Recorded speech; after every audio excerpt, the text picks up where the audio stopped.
Bismillahirrahmanirrahim. Assalamu alaikum. Today the lecture will consist on the main topic. And what is that main topic? That is consonant in phonetics and phonology.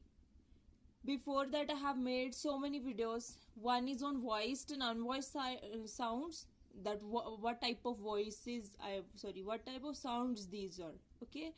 इस पर मैं एक separate video बना चुकी हूँ, please उसको देखें. उसमें मैंने आपको 3 तरह के कॉन्सेप्ट भी बताए और वहां पर मैंने आपको एक चीज बताई थी that I will share a trick in the next video. तो वो आज मैं आपको एक ट्रिक भी शेयर करूंगी. ओके कि कैसे आपने याद रखना है कि कौन सी साउंड जो है वो वॉइस लेस है और कौन सी वॉइस्ड है.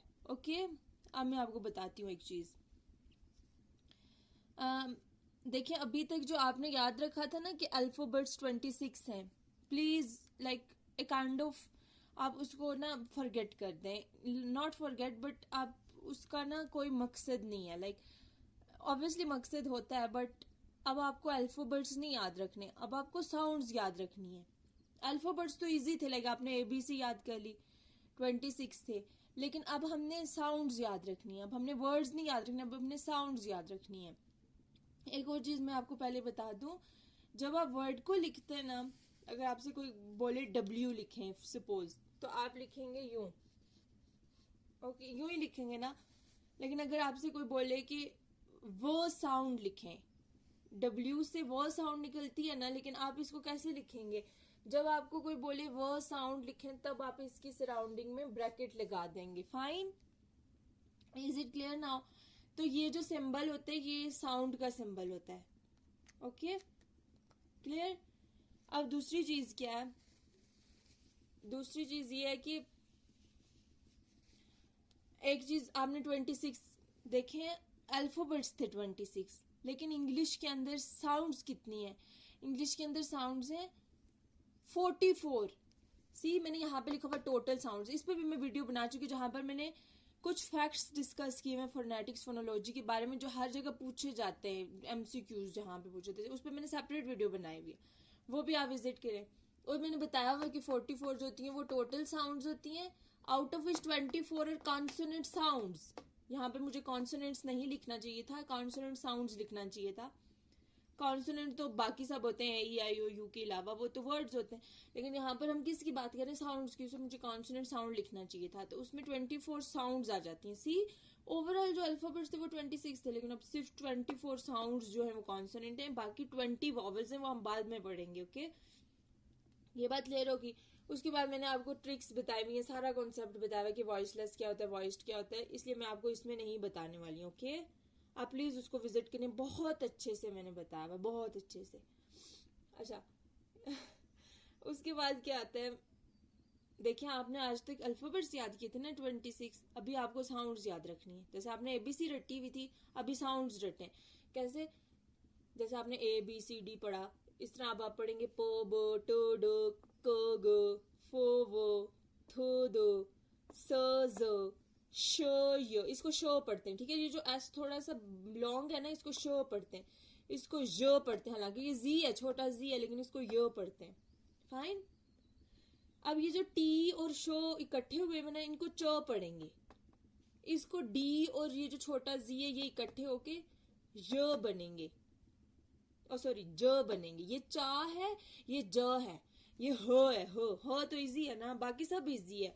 सिर्फ ये याद रखना कि जो छोटा एस है उससे सा साउंड निकलती है, जो थोड़ा सा लंबा करके उससे श निकलेगी, बड़े जी से जी निकलेगी, लेकिन ये जो छोटा जी है इससे य निकलेगी. ओके ये तो ह हो गया. ये जो अब देखिए जब मैं ये सीख रही थी ना ये वॉइसेस, तो लाइक मेरी एक कजिन थी वो मुझे सिखा रही थी, क्योंकि हम लोग ऑनलाइन थे तो मोस्टली ये होता था इंटरनेट जो है उसकी कनेक्टिविटी पुअर होती थी, तो मैं अपनी एल्डर कजिन से समझती थी.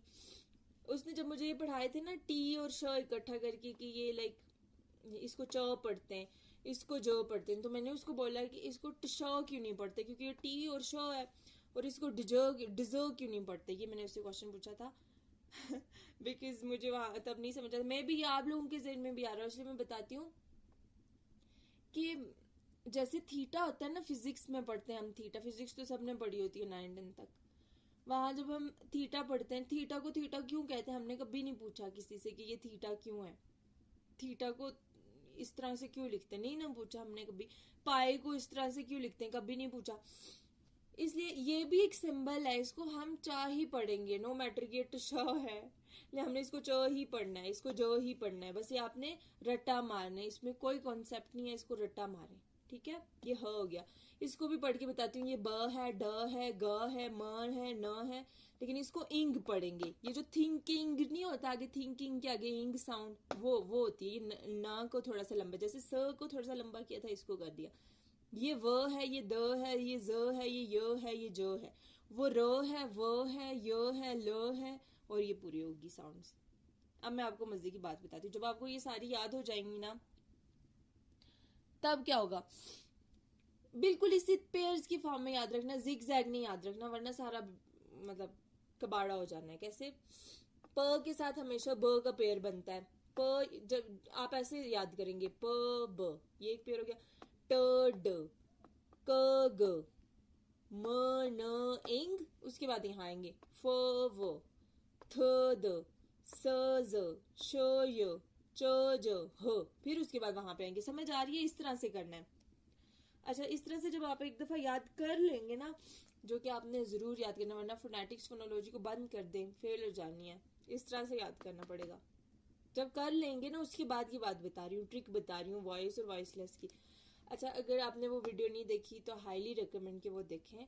अगर फिर भी नहीं देखना चाहते तो मैं आपसे शेयर कर रही हूँ एक ट्रिक। जब आप ये सिंबल याद करेंगे, जो कि आपको याद करने ही करने हैं, और अगर आपने वो वीडियो देख ली फिर भी नहीं समझ आई, जो कि आपको जरूर आएगी, नहीं समझ आई, तो आप यूं करेंगे। जब आपको ये सारे याद हो जाएंगे ना, तो आपको पता है कि प का ब के साथ पेयर बना हुआ है, ट का ड के साथ, आपने ये दूसरे वाले पेयर्स को छोड़ देना है। पहले पहले जो भी है ना, जैसे प ट क फ, आप यूं करेंगे। जब आपको ये सारे याद हो जाएंगे ना, तो आपको पता है कि प का ब के साथ पेयर बना हुआ है, ट का ड के साथ, आपने ये दूसरे वाले पेयर्स को छोड़ देना है। पहले पहले जो भी है ना, जैसे प ट क फ थ स, ये पेयर्स, जितने भी पेयर्स है ना हमारे पास, जितने भी पेयर्स हैं, ठीक है, उनका जो पहला पहला पहला पेयर है वो वॉइसलेस है, जो दूसरा दूसरा दूसरा है वो वॉइस्ड है। क्लियर। टोटल जो है 44, सॉरी, टोटल जो है 24 कॉन्सोनेंट साउंड्स है, लेकिन उनमें से 9 जो है वो वॉइसलेस है, 15 जो है वो वॉइस्ड है।